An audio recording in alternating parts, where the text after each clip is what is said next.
Long time no see. I literally just posted my last video on the last dev diary, water and electricity. And today we got maps and themes. So let's just hop into it. I did watch the trailer already and I feel like it didn't really give that much. So I am hoping that we get more out of reading the feature highlight. All right, let's get a brief comparison between the map sizes. In City Skylines 1, the playable area consists of 5x5 tiles, 9 of which can be purchased once everything is unlocked. One map tile is 1.92 by 1.92 kilometers, which results in the total playable area being 92.16 squared kilometers, with a maximum of 33.18 kilometers squared to build a city on. In City Skylines 2, things are a bit different. For starters, one map tile is much smaller. Sorry, I should keep this on the screen so we can actually compare the numbers here. In City Skylines 2, one map tile is roughly a third of what is in the predecessor, but you're able to unlock almost all the tiles, giving you a whopping total of 441 map tiles. That results in a playable area of 159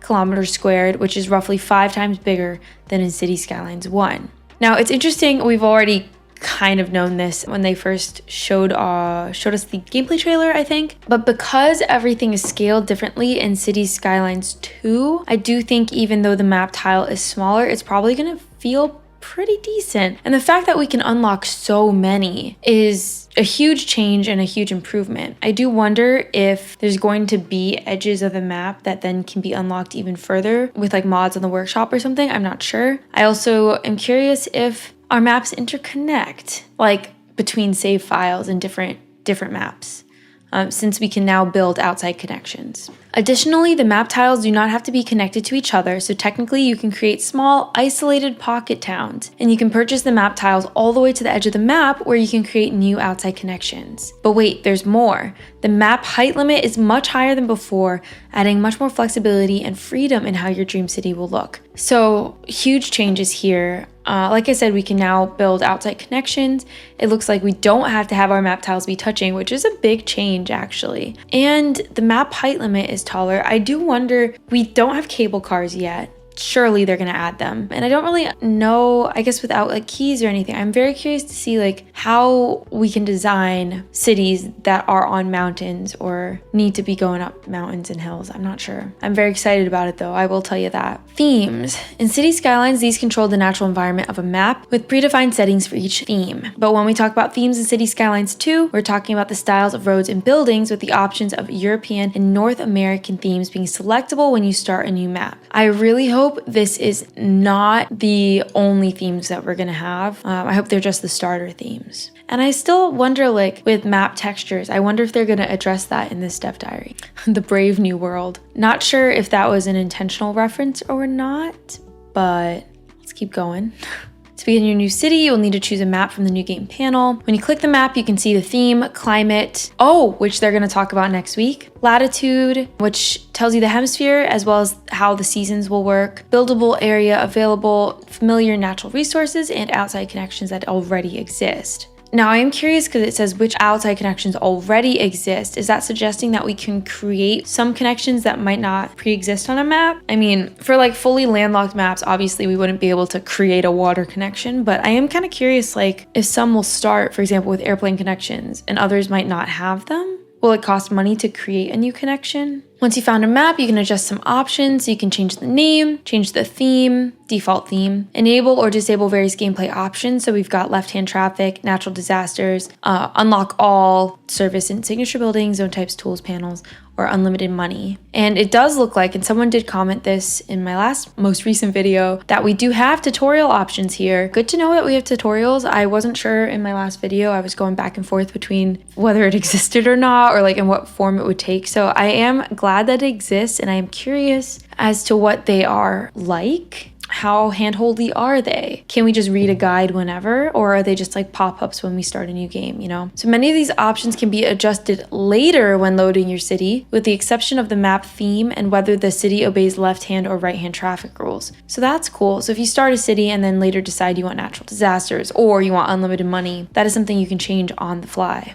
Unlocking map tiles. Sticking with the familiar gameplay, new expansion permits are unlocked as you reach each milestone. A brand new city starts with 9 map tiles unlocked, which is roughly the same starting area as in City Skylines. With these expansion permits, you can unlock new map tiles and continue to grow your city. This happens through the map tile UI, giving you a top-down map view. The camera can be moved around and rotated, allowing you to find the best suitable areas to expand into. Selecting a tile shows important information such as buildable area, resources, and of course how much it costs, and right-clicking the tile will deselect it. You can select multiple tiles at a time and see the combined cost before finally purchasing them. The cost depends on the size of the buildable area and on the availability of resources. And so here, permits are shown with this green hexagonal symbol, and we'll see later on there's 2 similar looking symbols. There's a green one and then this gold yellow one, and gold yellow I think is the regular game progression unlocking points, and then this one is the map unlock, the permits. So here it says purchase map tiles, and we can see the buildable area, 0.3 kilometers squared, fertile land, it tells you how much in meters squared, oil deposits in tons, groundwater in meters cubed, wood in tons, and then ore deposits in kilograms. We can see the season as well and the temperature plus weather conditions. I don't know if we were able to see weather conditions in City Skylines 1. I can't remember. I never looked there in City Skylines 1. I wonder what this symbol is. If this is the radio maybe, because it looks like maybe a music symbol here. I can't really tell though. And I guess not much to really see here yet. When creating the maps for City Skylines 2, we had a goal of providing you with a diverse set with various amounts of scenery, and to some degree, all the maps take inspiration from real-world locations. Perhaps you could recognize some of them. Being able to unlock such a huge area also lets us create more varied terrains, as you can fully utilize all of the available resources and outside connections on the map. So let's have a look at the maps themselves. This is Archipelago Haven. This map is based on a cluster of islands with a chain of smaller and bigger islands surrounded by bodies of water on all sides. The map includes atolls, lagoons, peninsulas, and cays, small, low elevation land formations. Your city will have easy access to outside connections via highway, train tracks, ship routes, and airways, with the highway going across the map connecting the 2 main islands. This one seems to be flatter. There are some hills and some mountains in the background, but mostly relatively flat. Barrier Island. Inspired by Barrier Island formation, this map features long island chains parallel to the mainland, separated by a bay. The islands are mostly flat, which allows you to easily build a city, and while the highway and train tracks run across the mainland, you have easy access to the seaways as the starting tile is placed on a barrier island. The flat islands also make building an airport easy, letting the city benefit from the airway connections to the outside world. Great Highlands. This map draws inspiration from the Highlands region located in Scotland. Mountain ranges dominate the region, but the area also includes long, narrow, and deep lakes, typically known as lochs. The highways and train tracks run between the mountains, and along the coast you can find a few scattered rocky islands and formidable cliffs, along with access to the seaways. Lakeland. Inspired by the Finnish Lakeland region, we of course had to include this map. It provides lots of calm water with numerous lakes of similar shapes and many small islands. The landscape holds plenty of green areas and forests, and the flat areas with a few rolling hills provide a great foundation for any city with a Northern European look and atmosphere. Mountain Village. Taking inspiration from small cities located along the Alps mountain range, this map brings converging rivers flowing across the map and gentle slopes stretching from the mountain base. This creates a broad valley divided by large rivers where you can build a glorious city between the snow-capped mountain peaks. This map looks so pretty with their super tall mountains. They're huge. I see what they mean now by the height limit. I'm curious if we can actually build up there, or if the height limit really is just about land features themselves. River Delta. This map features a large curving river flowing down a gentle slope, breaking into a delta before eventually flowing into the sea. The river is guided by the hills on the edge of the map, which leave a plenitude of flat terrain to build the city. Expanding into the delta allows for great access to the seaways and the creation of interesting island neighborhoods. This looks like a good starting map for sure. Wonder what those are.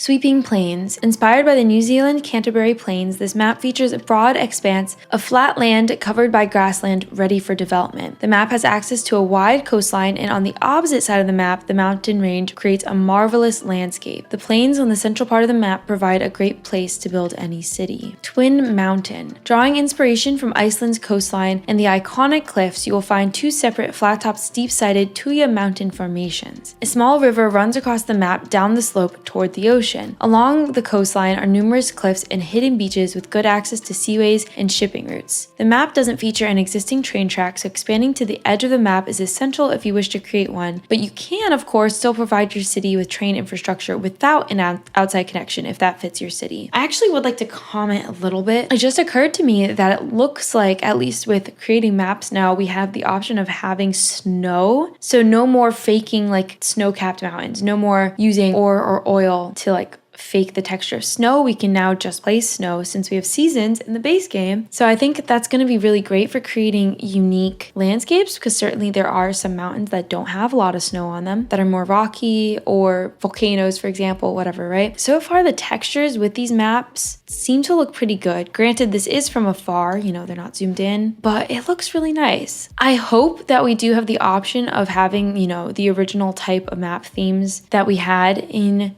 City Skylines 1, so that, you know, workshop creators can just make some varieties for us to use and be able to leverage their creativity here. I guess it's not the worst if we don't, but I do hope that that remains an option. Waterway Pass. Two colossal mountain ranges create a natural map borders on two sides, while the playable area is split by a meandering river flowing across the whole map with train tracks and highways on either side, providing easy and quick access to the outside connections, and the wide riverbanks leave lots of room for a growing city. So this actually implies that we can't build on the mountain ranges. Or maybe there's a limit. Maybe we can build on the edge and then it fades out to be the edge of the map. I don't know. This is an interesting shot here on the right because we have shadows from clouds, and it looks like we even have maybe like fog or like low level clouds here. I don't really know. I like how everything looks. It feels way more dynamic. Windy Fjords. As a map inspired by breathtaking fjord coast formation, this map has several long and narrow inlets surrounded by steep cliffs. Each inlet ends in a small bay area and starts from one sea edge of the map, following a similar pattern. Nestled between the mountains is quite a large buildable area with the possibility of accessing the top of the fjords via narrow slopes. So here it says we can build to the top. So that's interesting. I really feel like if you've seen my DLC predictions video, I made one of my predictions was about some sort of like winter expansion or winter DLC. And I know like we have winter in the base game, but things like designing our own ski slope parks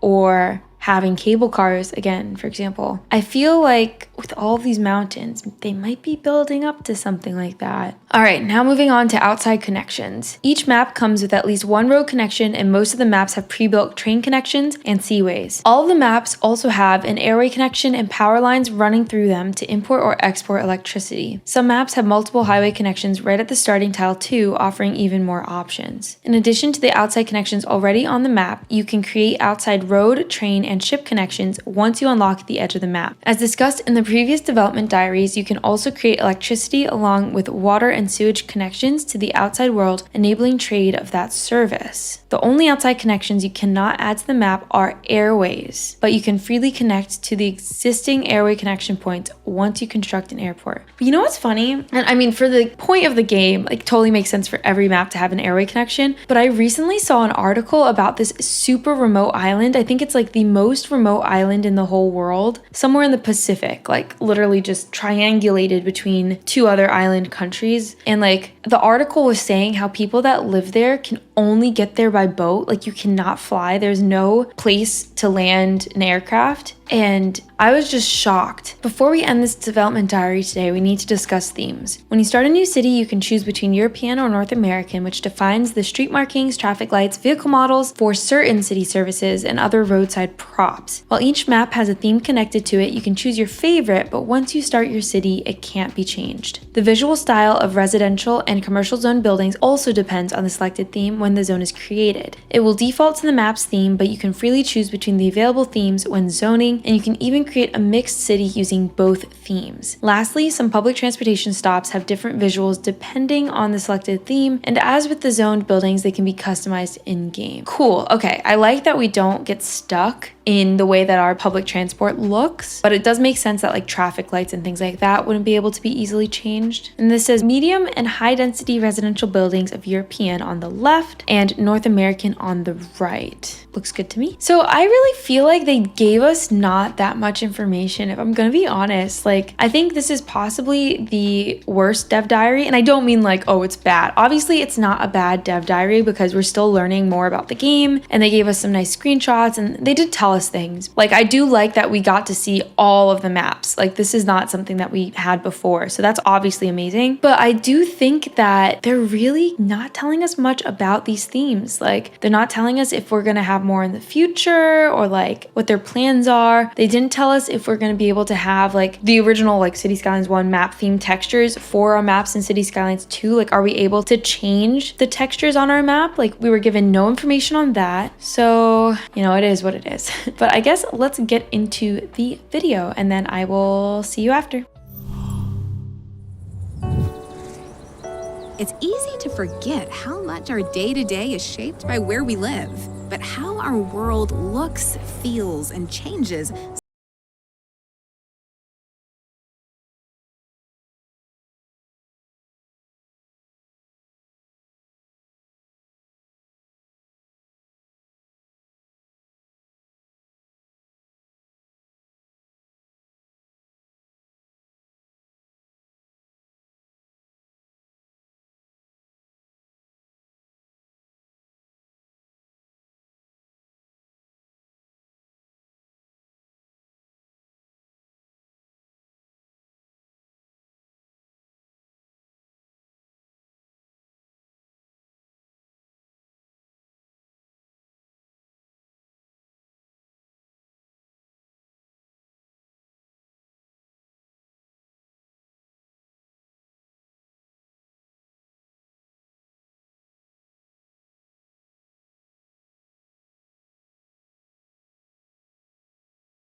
I love how hilly it is. I actually wonder if this is one of the maps that they showed us or if this is like a different one. I can't tell. If you think you know what it is, let me know. I know we just had the water and electricity one, but look how much sewage this is. It looks gross as heck.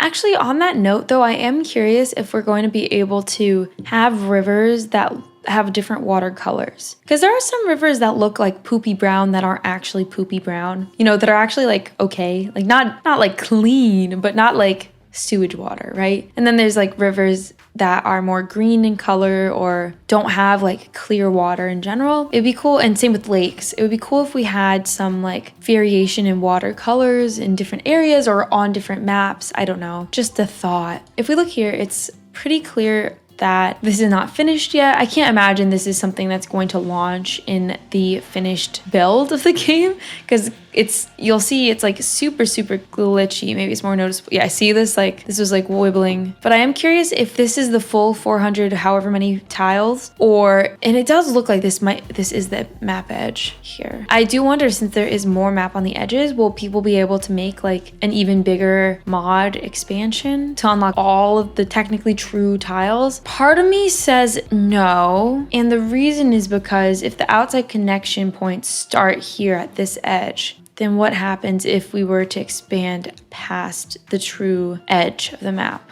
I don't know. But even if we look here, if we look at the scale here, I know they were like, oh, the map tile is a third of the size of a normal tile. So I guess the normal tile is a little bit smaller, I guess, than 4 of these. I can't do math. But if we look here, it just feels like so much more is being fit into a tile of that size. I am actually really confused by like the way they're describing the size of the map tiles, because like, if everything is scaled differently, it's more space. I don't know. I'm like really confused by that for some reason. Here we can see that they've added a lot of in-between milestones, and I don't know actually which ones are the new ones and which ones aren't. I feel like some of these are, because some of them are the same. Like Boomtown, I know for sure exists. I think Busytown even does, right? But there are definitely more steps in between some of these. On the right, we can see it takes XP now to level up in terms of milestones. It's no longer population based, although to be fair, I don't really know how XP is gained. So maybe population is like a factor. And with each milestone, you unlock things. So here we get 600,000 city bucks. We have +1. I think this is the regular development point.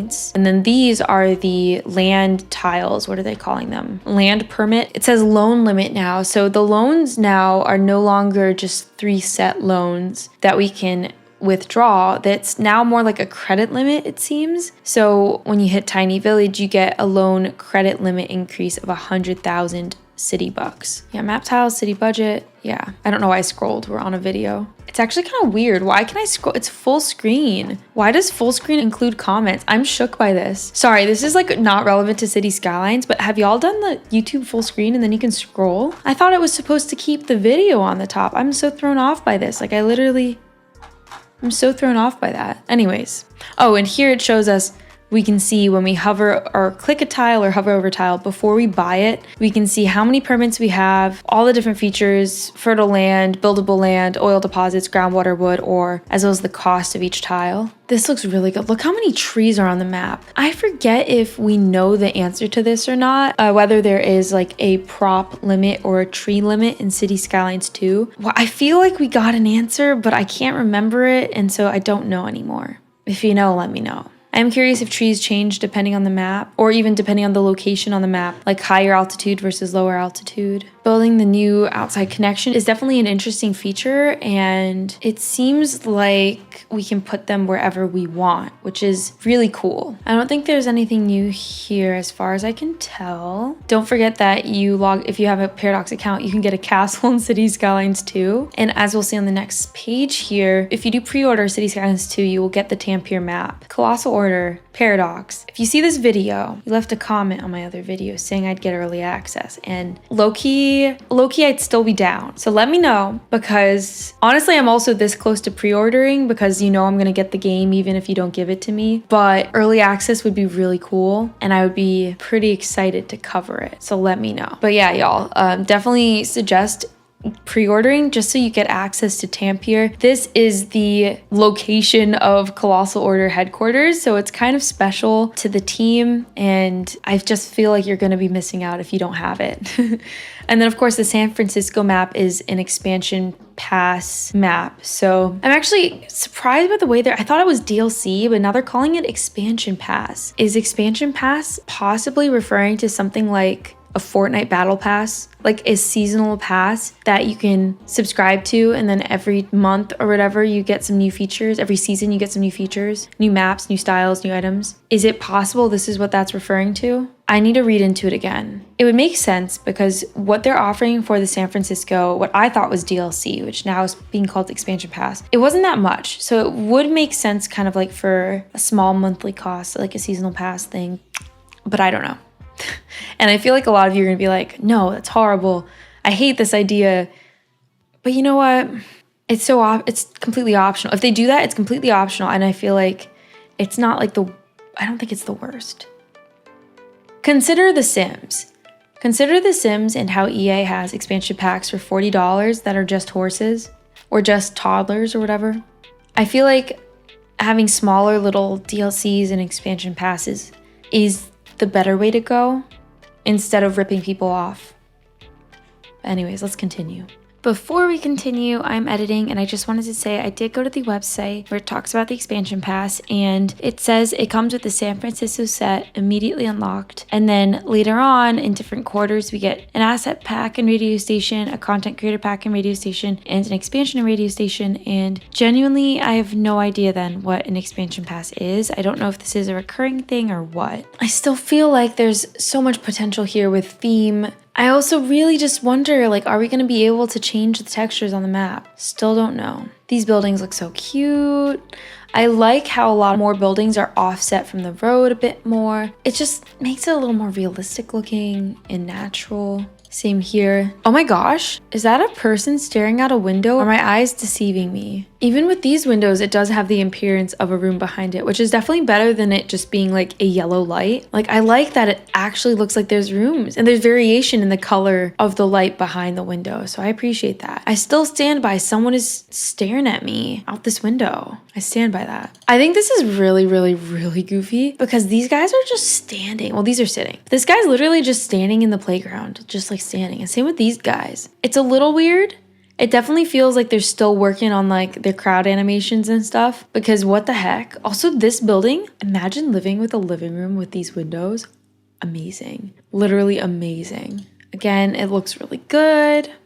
I just think the shot looks so great. The colors in the sky. I'm really curious as it goes from day to night if they've made it so that it is a smooth transition. Because in City Skylines 1, it would kind of at some point just cut to dark. I'm curious about that because look at this. We have an actual sunrise here, which I think looks so good. And the lighting looks so good. The water looks so good. Even the sky here looks really nice. I really hope that they make these look like airplane shadows. I don't care if it's the right size, like the right size shadow or not, but I do think the dot is a little off-putting and an airplane shape would be a little bit nicer. I mean, this looks so good. All the maps look good. I think they really are doing such a good job with the map design. I will say that, like, even in City Skylines 1, every time they released a new map pack, the maps were noticeably better designed.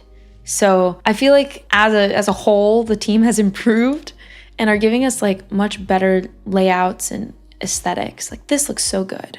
All right, well, that's it. The lingering question remains, can we change textures on the maps themselves? Like, will we be able to get our typical map themes? Are we gonna get more architectural themes available, not just United States and Europe? And